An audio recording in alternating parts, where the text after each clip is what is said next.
शासनाच्या जलजीवन मिशन योजनेचे कामाचे 1,40,00,000 रुपयांचे बिल थकल्याने ठेकेदाराने आत्महत्या केली। शेतात गळफास घेत याने आत्महत्या केली। वाळवा तालुक्यातील तांदुळवाडी येथील ही घटना आहे। हर्षल पाटील असं त्या ठेकेदाराचं नाव आहे। हर्षल पाटील यांनी जलजीवन मिशन योजनेची कामं केली होती, परंतु त्यांनी केलेल्या कामाचे जवळपास 1,40,00,000 रुपयांचं बिल अद्याप मिळालेलं नव्हतं। त्यामुळे ते गेल्या काही दिवसांपासून नैराश्यामध्ये होते। अखेर काल रात्री त्यांनी शेतामध्ये गळफास घेऊन आत्महत्या केली।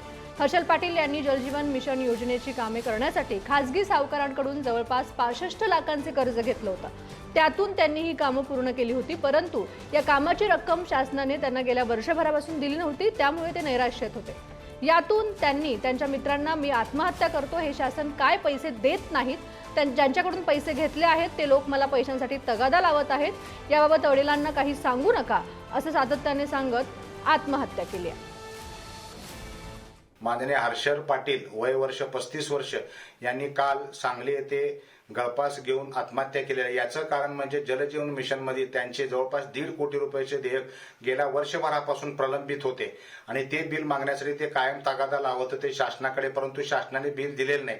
अशाच पद्धतीचे सर्व विभागाचे बांधकाम, सार्वजनिक बांधकाम खातं असू दे, ग्रामविकास खातं असू दे, जलसंधारण विभाग असू दे, या विभागातील जवळपास 89,000 कोटीचे देयक शासनाकडे प्रलंबित आहेत आणि गेल्या वर्षभरापासून शासनाकडे प्रलंबित आहेत, परंतु शासन या बाबतीत लक्ष देत नाही आहे।